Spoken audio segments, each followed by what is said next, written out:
Paano nga ba harapin ang low scores o low grade? Una, kapag talagang meron tayong target, natural na ma-overwhelm tayo, malulungkot tayo, mabibigla tayo, no? Kasi nga mababa yung score natin o mababa yung grade natin, no? Kailangan iwasan natin, no, yung sisisihin natin sarili natin o sasabihan natin ng mga negatibong salita ng sarili natin. Halimbawa, hindi talaga ako magaling. Yun. So, pwede natin yung palitan na ano kaya yung kailangan kong i-adjust, no? Halimbawa, yung study habits ko, meron ba akong pwedeng i-adjust doon, no? Kumusta ba yung study habits ko? Ano ba yung ugat? Bakit ba ang baba ng score ko? Baka nagpo-procrastinate, no? Mamaya ko na lang gagawin.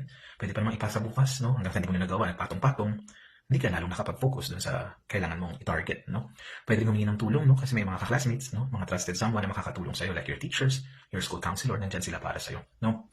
Mahalaga rin ang healthy lifestyle, no? Yung tamang tulog, yung quality sleep, no? Kasi pag kulang ang tulog, mahirap mag-isip.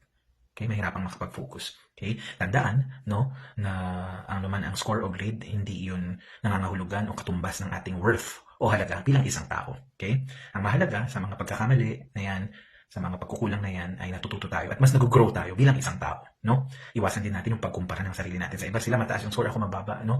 Mag-lead lang yun sa lalong frustration natin. Bagkus ay magkaroon ka ng mantra sa sarili mo na sa susunod, pwede ba naman akong bumawi? No? May magagawa pa ako dito. No? Let go of perfection kasi walang sino man ang perfecto. No? Ayan, mula dyan, nag-grow pa tayo. At kung mahalaga sa'yo ang academics mo, tandaan na mahalaga rin ang iyong mental health o kalusugang pakaisipan.